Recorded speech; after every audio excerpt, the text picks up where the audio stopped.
السلام علیکم ورحمۃ اللہ وبرکاتہ۔ عزیزان محترم، آج میں آپ کے لیے معلومات کا خزانہ لایا ہوں۔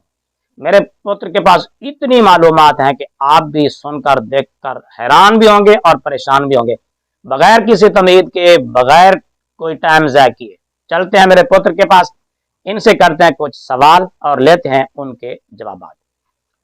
جی پتر، آپ اپنے آپ کو سنی کہلوانا پسند کرتے ہیں یا مسلمان کہلوانا پسند کرتے ہیں؟ سنی کہلانا پسند نہیں کرتے آپ؟ نہیں قطعاً نہیں، میرا خیال ہے ہم اس سے باہر نکلیں، اپنے آپ کو مسلم کہیں۔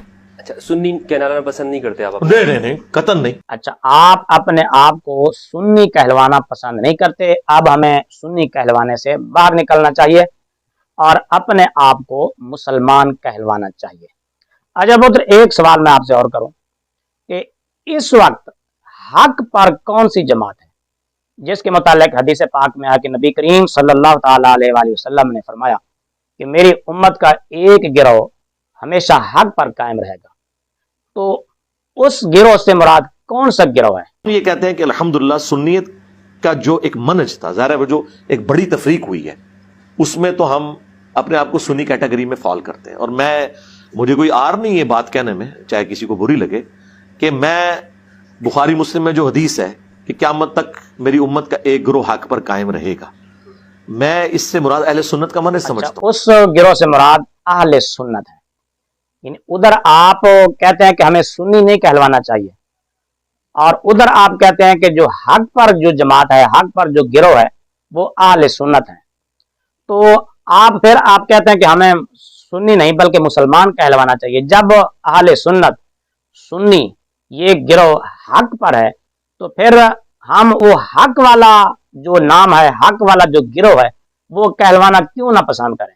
آپ ادھر یہ رٹا لگاتے ہیں کہ ہمیں مسلمان کہلوانا چاہیے، سنی نہیں کہلوانا چاہیے، ادھر آپ نے اپنی ویب سائٹ کا نام جو ہے وہ بھی ahlsunnat.com رکھا ہوا ہے، اور ادھر آپ کہتے ہیں کہ ہمیں سنی نہیں کہلوانا چاہیے بلکہ مسلمان کہلوانا چاہیے، تو اس کے پیچھے ریزن کیا ہے؟